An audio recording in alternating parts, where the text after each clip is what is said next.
Bonjour à tous, aujourd'hui nous allons voir une grande partie des mystères encore non résolus de Dragon Ball, Dragon Ball Z, Dragon Ball Super et Dragon Ball GT. Je compte faire plusieurs parties, donc n'hésitez pas à me conseiller des mystères non résolus que je n'aurais pas cités dans cette vidéo.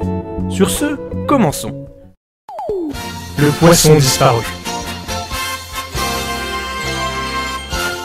Bon, commençons léger. Au début de Dragon Ball, nous voyons Goku pêcher un gros poisson bleu. Après avoir fait rentrer Bulma chez lui, le poisson de Goku a disparu. A-t-il été mangé, ou Goku l'a-t-il laissé mourir devant chez lui pour commencer son aventure? En tout cas, le poisson ne réapparaît plus dans aucune case du manga, et disparaît également dans l'anime. Aurait-il repris ses esprits et pris la fuite? Mystère. L'immortalité du maître de la tortue. Comment Muten Roshi est-il devenu immortel? La logique voudrait que Kame Sennin ait utilisé son phénix, l'oiseau millénaire, pour devenir immortel. Mais rien de tout cela n'a été confirmé. De plus, cet oiseau légendaire est mort d'une intoxication alimentaire. Donc on sera en droit de se demander si les effets n'auraient pas disparu avec la mort de cet oiseau. Le maître des tortues annonce lui avoir acquis l'immortalité en buvant l'eau de jouvence, mais indique juste après avoir menti. Certaines sources indiquent qu'il aurait bu une eau sacrée censée venir de Dieu lui-même, mais je n'ai rien trouvé dessus dans les documents officiels. Dans Dragon Ball Super, il envoie Goku et Krillin chercher de mystérieuses plantes.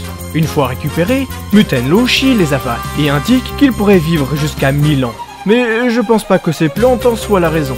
Son rival de toujours, de l'école de la grue, Eto Pai Pai, semble également être immortel, car étant aussi assez vieux.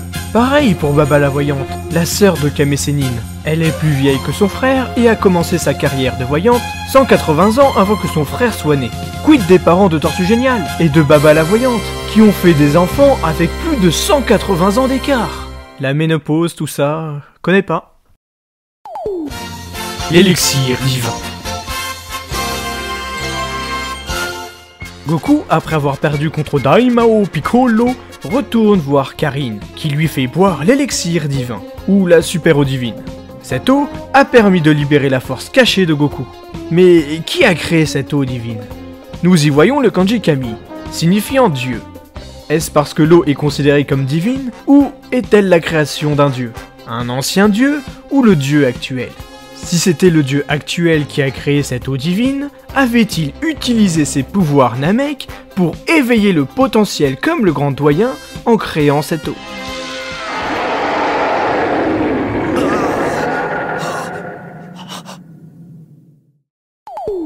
Le calendrier terrien de Dragon Ball.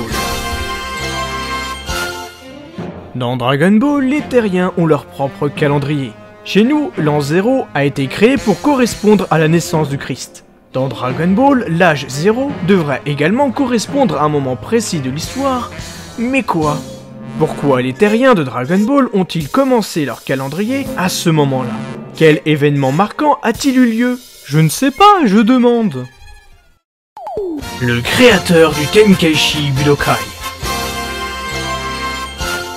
Le Tenkaichi Budokai est une compétition qui a lieu sur l'île Papaya. Il s'agissait avant d'un festival, mais est devenu un tournoi avec le temps. Et pas n'importe quel tournoi, le tournoi mondial des arts martiaux. Mais qui a transformé ce festival en tournoi mondial des arts martiaux? Pourquoi? Et qui étaient les premiers vainqueurs? Aquaman, le GOAT de Dragon Ball? Aquaman est un combattant de Baba la Voyante et possède une technique appelée le rayon Akemeketo. Cette technique lui permet de faire gonfler le vice se trouvant dans le cœur des gens, jusqu'à les faire exploser. Cette technique n'a pas marché sur Son Goku, car il était pur. Mais cela aurait-il marché sur d'autres personnages? Peut-il anéantir tous les méchants de Dragon Ball Z, Dragon Ball Super et Dragon Ball GT? Ou son pouvoir a-t-il des limites? Dans un What If de Dragon Ball Budokai Tenkaichi 3, Aquaman sauve la Terre en tuant Freezer et son père, en utilisant cette technique. Cela aurait-il pu se produire? D'autres personnages peuvent-ils apprendre cette technique? La douce et violente Lunch. Lunch est une jeune fille qui change de personnalité à chaque fois qu'elle éternue. Ses cheveux passent du bleu au jaune sans explication. Mais pourquoi Lunch change de personnalité et de coupe de cheveux quand elle éternue? S'agit-il d'un trouble dissociatif de l'identité? Ou cela va-t-il trop loin? Le cataclysme de la planète Namek. La planète Namek fut victime d'un changement climatique qui a anéanti presque tous les Namekiens. La planète Namek était avant très belle et remplie d'Agissa, que les Namekiens plantent pour redonner sa beauté d'antan. Mais quelle est la raison de ce cataclysme naturel qui a eu lieu sur la planète Namek? L'un des 3 soleils? Ou un volcan en est-il la raison? Ou quelqu'un est-il responsable de ce désastre? Les Dragon Ball auraient-ils pu résoudre ce problème? À ce jour, nous ne le savons pas. Le vrai nom de Piccolo! Et si je vous disais que Piccolo ne s'appelle pas vraiment Piccolo? Certaines personnes diront que j'ai picolé. Plus sérieusement, tous les Namekiens ont un nom en rapport avec les escargots. Mais Piccolo, lui, est inspiré d'un instrument de musique. La raison est qu'en arrivant sur Terre, il devient amnésique et oublie son passé. Seul un message lui permettait de savoir qu'il attendait son père, Katas. Donc, comme Goku qui s'appelle en réalité Kakaroto, Piccolo a un autre nom. Pourtant, à aucun moment son nom n'est donné, même par le grand doyen Namek qui connaissait pourtant Katas, le père de Piccolo. Mais alors, pourquoi Piccolo? Eh bien, peut-être que parce que pour ouvrir son vaisseau, il devait dire Piccolo. D'ailleurs, en Namek, Piccolo signifie d'un autre monde, ce qui lui correspond bien. À ce jour, nous ne connaissons pas le vrai nom de Piccolo et de Camille. Camille, pour Dieu. Qui est devenu le Nyoibo? Oui, qui est devenu le Nyoibo de Goku, ce bâton rouge magique pouvant s'agrandir comme... Continuons. La dernière fois qu'il l'a utilisé, c'était pour rejoindre le sanctuaire de Dieu, mais l'a par la suite récupéré. On le voit en effet sur son dos pendant le 23e Tenkaichi Budokai, mais nous ne le reverrons plus avec notre héros. Quand Goku est ressuscité dans la saga Saiyan, on voit que le bâton n'est pas retourné entre la tour Karin et le sanctuaire de Dieu. Donc Goku a dû le garder avec lui. Mais bizarrement, dans la saga Freezer et Cell, le bâton est revenu à sa place. Donc Goku l'aurait rendu entre-temps ou a-t-il été remplacé? Dans la saga Buu, il a de nouveau disparu. Mais dans Dragon Ball Super, nous découvrons que le palais peut se déplacer, mais surtout que le Nyoibo est présent et peut rentrer dans le palais. Puis, quand Piccolo veut libérer son potentiel caché, on le voit de nouveau.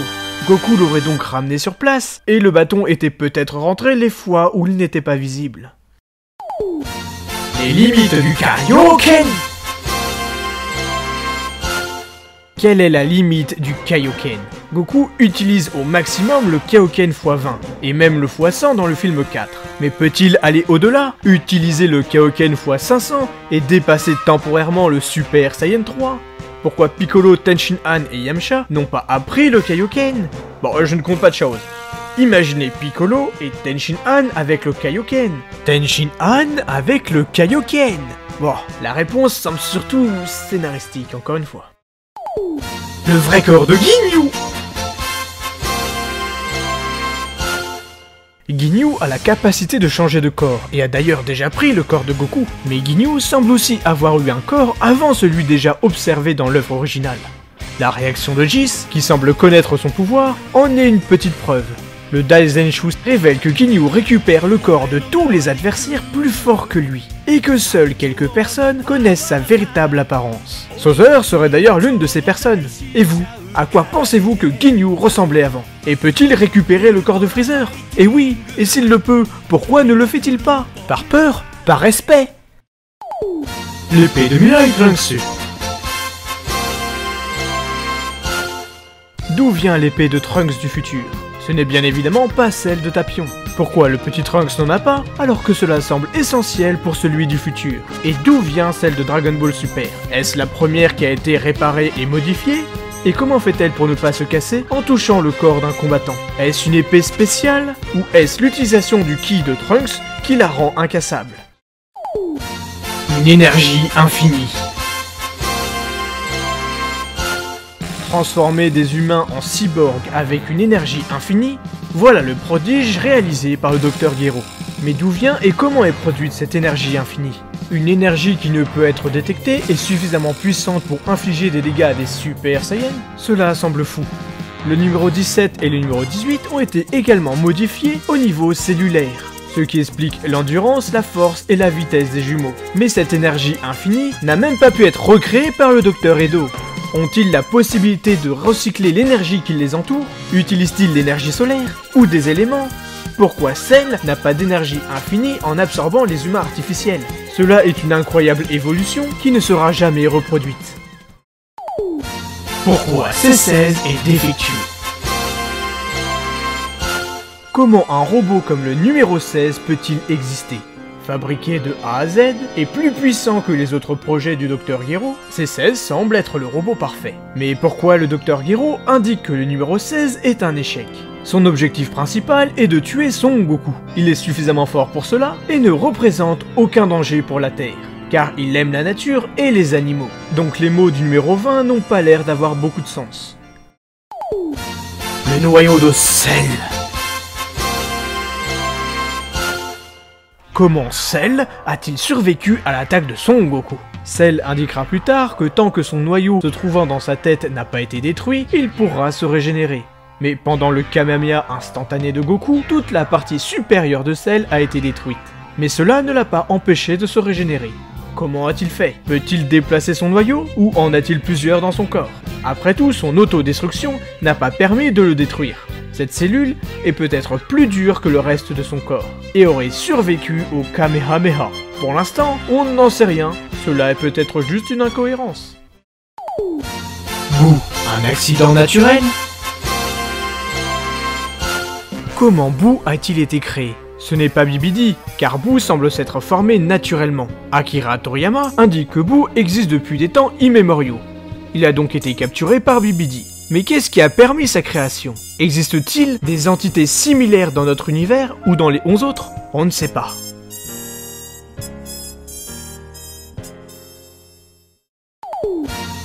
Parler entre les dimensions et le temps. La salle de l'esprit et du temps permet à nos héros de s'entraîner rapidement. Un jour sur Terre correspond à un an dans la salle, ce qui est très pratique. Mais en sachant ça, comment Piccolo a pu parler à Goten et Trunks qui se trouvaient dans la salle? Non seulement la salle se trouve dans une autre dimension, mais le temps ne s'écoule pas de la même manière.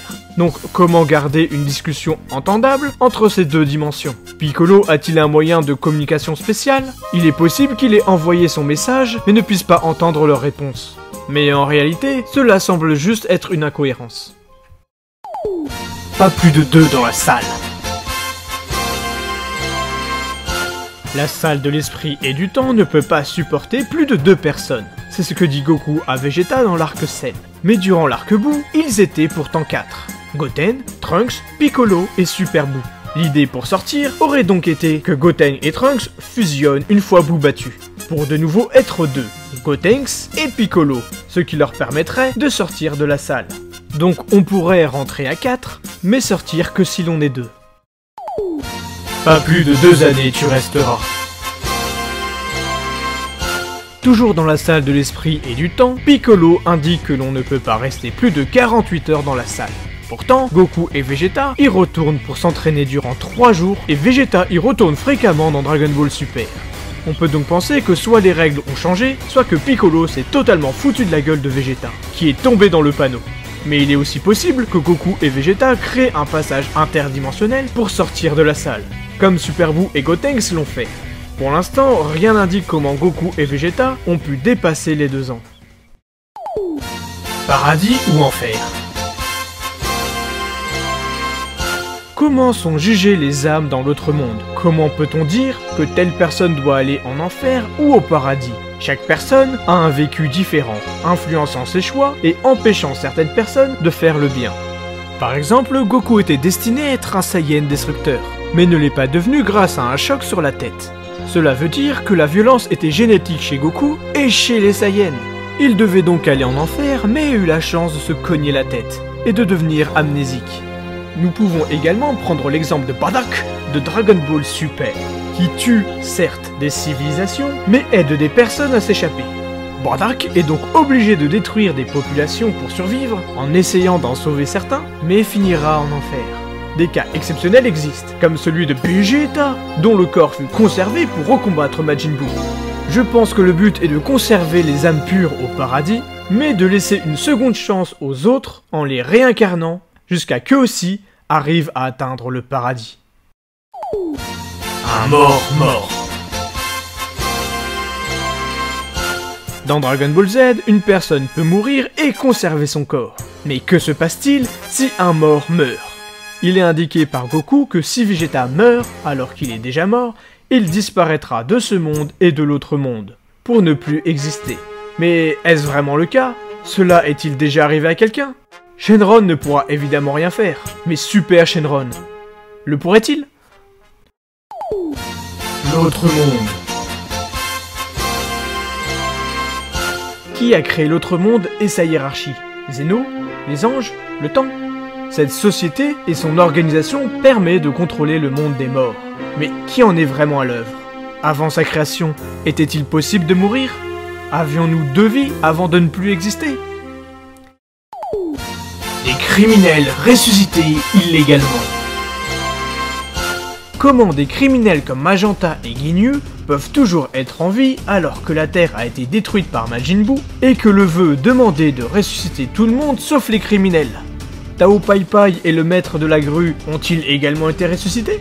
On pourrait aussi penser que Polonga ne considère pas que ces individus soient des malfaiteurs, ou que Magenta a sauvé beaucoup de vies grâce à son entreprise pharmaceutique, ce qui aurait fait pencher la balance. Pour Ginyu, c'est devenu une grenouille, donc peut-être qu'il ne peut pas vraiment être jugé. Après tout, qu'est-ce qu'une grenouille peut faire de malfaisant? Pour les Cell Junior, ils n'ont rien fait de mal en soi. Ils n'ont tué personne et protègent une forêt des braconniers. À moins que tout ça ne soit qu'une grosse incohérence de Dragon Ball Super. Super Saiyan Goto sans rituel. Pour obtenir le Super Saiyan God, Goku a dû passer un rituel avec 5 Saiyans. Mais comment Vegeta a-t-il obtenu le Super Saiyan God? Y a-t-il d'autres moyens pour l'obtenir, autre que le rituel? Ou a-t-il fait chier tout le monde pour le devenir? Pour l'instant, toujours pas de réponse à ce mystère. Les mystères des 18 univers. Qui a créé les 18 univers? Zeno peut-il en créer ou juste les détruire? A-t-il créé les Kaioshin et le Grand Prêtre? Pourquoi l'univers 7 et l'univers 7? Sont-ils nommés par ordre de création? En tout cas, ils ne sont pas rangés par note, car l'univers 9 est dernier et l'univers 7 avant-dernier. Pourquoi Zeno a-t-il détruit les 6 derniers univers? Car il y en avait trop ou que leur note était très basse? D'où vient Zeno? Et existe-t-il des entités similaires en dehors des univers? Beerus et Champa sont frères, mais viennent-ils du même univers? Si oui, lequel? Ou sont-ils des reflets d'eux-mêmes dans ces univers jumeaux, comme Freezer et Frost? Querelle entre dieux. Pourquoi Beerus a-t-il enfermé le vieux Kaioshin dans la Z-Sword? Quel était le motif de cette dispute? Beerus a-t-il fait ça pour empêcher le Kaioshin de mourir, ce qu'il l'aurait emporté avec lui? Le Hakai de Goku. Comment Goku a-t-il pu copier plus ou moins le Hakai de Beerus, alors que Vegeta a du mal à l'apprendre? L'a-t-il vu sur la planète de Beerus? Car Goku ne semble pas avoir vu cette technique dans le manga. Pourquoi Goku ne l'utilise-t-il plus? Le dieu dragon. Qui est Zalama, le dieu dragon qui a créé les 7 Super Dragon Ball? Est-il Super Shenron, sortant des 7 Super Dragon Ball, ou est-il ailleurs? Le plus fort des Kaioshin. Le grand doyen Kaioshin s'est fait absorber par Buu car il représentait un danger pour lui. Mais le grand doyen des Kaioshin aurait-il pu battre Kid Buu s'il n'avait pas sacrifié la moitié de ses pouvoirs contre Molo, faisant de ce personnage l'un des plus puissants de l'univers 7. Gohan Bisto. C'est quoi le Gohan Beast? Le possède-t-il car il est Saiyan ou humain? Cela a-t-il un rapport avec son potentiel éveillé et amplifié?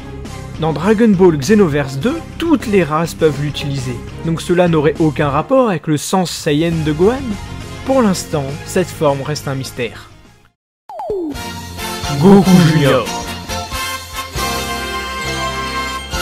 Pourquoi Goku Junior peut-il se transformer en Super Saiyan alors que Pan en est incapable avec ses 25% de sang Saiyan? Qui sont les parents de Son Goku Junior? Et que sont-ils devenus? C'est quand même une grosse question, non? Goku, le dieu des Dragon Ball. Que devient Goku à la fin de Dragon Ball GT? Une fois son dernier adversaire battu, il part Lone Seizu avec Shenron, mais reviendra de temps en temps. Seuls Vegeta, Piccolo et Kame Sennin semblent savoir où est passé Goku, mais rien ne nous a été révélé. Cette scène a été réalisée pour que chacun se fasse un avis et nous donne l'impression de vraiment avoir perdu Son Goku. Peut-être qu'un jour, son état nous sera donné. Conclusion. Bon, ça fait quand même une sacrée vidéo tout ça. Je n'ai pas parlé de tous les mystères non résolus, et j'en garde certains pour une partie 2. N'hésitez pas à me donner votre avis sur vos mystères préférés, et m'indiquer d'autres mystères que j'aurais pu oublier. N'oubliez pas le pouce vers le haut, l'abonnement, la cloche, et je vous dis à la prochaine. Salut!